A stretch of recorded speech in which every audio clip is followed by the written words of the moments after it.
What's up everybody, Jose here. So the year's coming to an end and a lot of great games have been released throughout it. I'm not talking about any of them. Mostly because the Video Game Awards have recently passed and a lot of websites, gaming websites, will have the whole best games of the year list. So yeah, I'm going to be talking more about the games coming out next year for 2016. The ones that I'm excited for.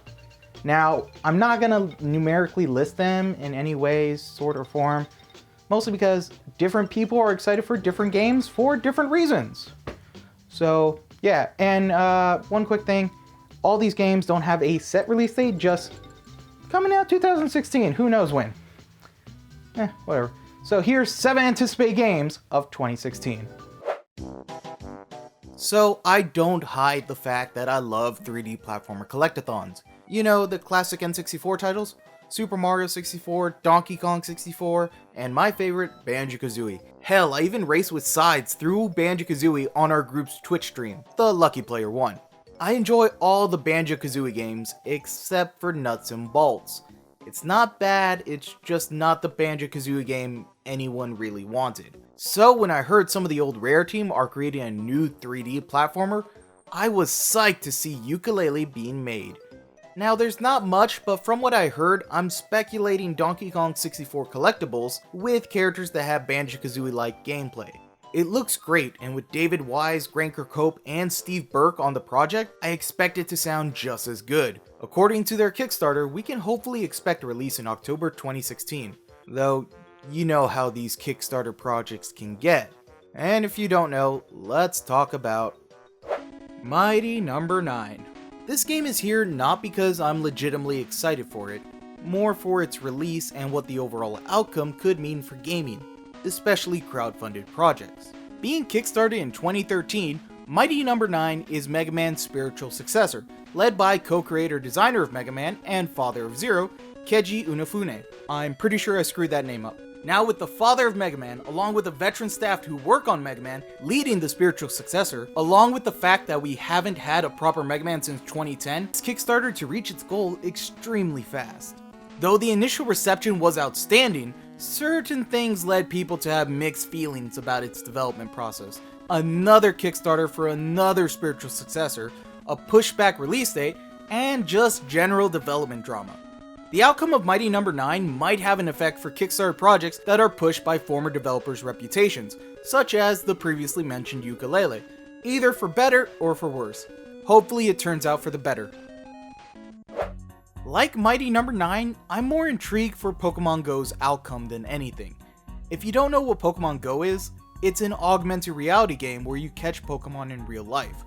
Now, augmented reality gaming is nothing really that new. In fact, the same developers working on Pokemon Go have also developed another augmented reality game known as Ingress. I have tried Ingress, and it's different. Not in a bad way, it's just different. It's one of those games you probably should try if you're interested in augmented reality gaming, or how Pokemon Go might turn out. It's free on the App Store. When Pokemon Go was announced, I saw a lot of people over social media get really excited for the game. I don't personally believe it's gonna live up to everyone's expectations, though I'm interested to see how it impacts augmented reality games. When I heard Telltale was working on another episodic adventure game, this time being based off Batman, I was like, alright, maybe they'll go more into Batman's role as the world's greatest detective. This was before I played the new Telltale games. Telltale has evolved in their development of adventure games ever since The Walking Dead Season 1. I played more of their old point-and-click games like Sam & Max, Tales of Monkey Island, Back to the Future, and Puzzle Agent.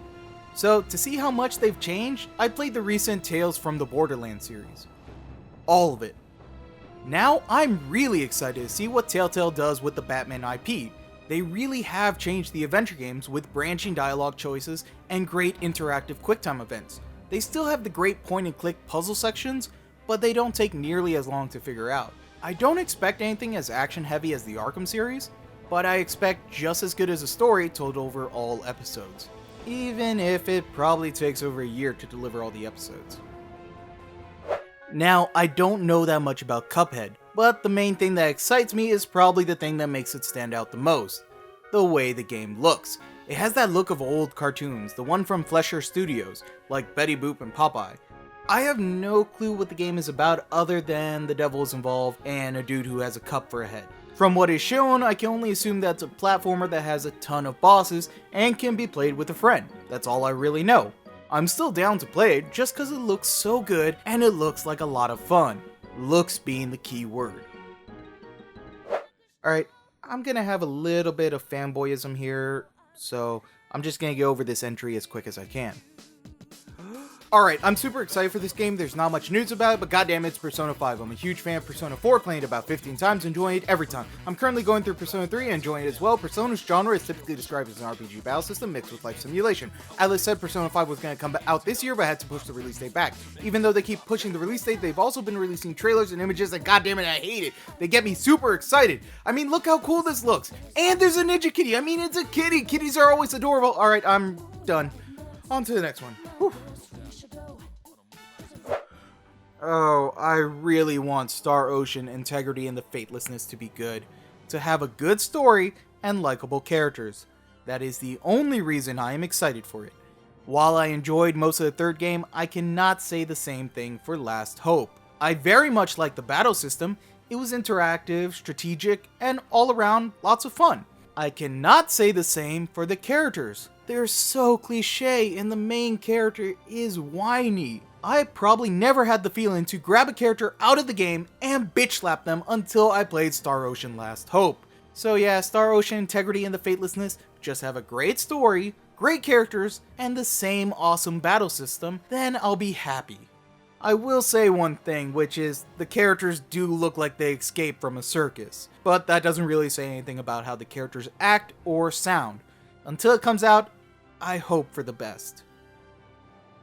So yeah, those are the 7 games I'm excited for coming out next year. I didn't really have time to go through all the ones I'm excited for, so let me know what you guys are excited for that's coming out next year and leave in the comments below saying the game and why. Until next time guys, see ya. Don't really have anything else. Happy New Year. Peace.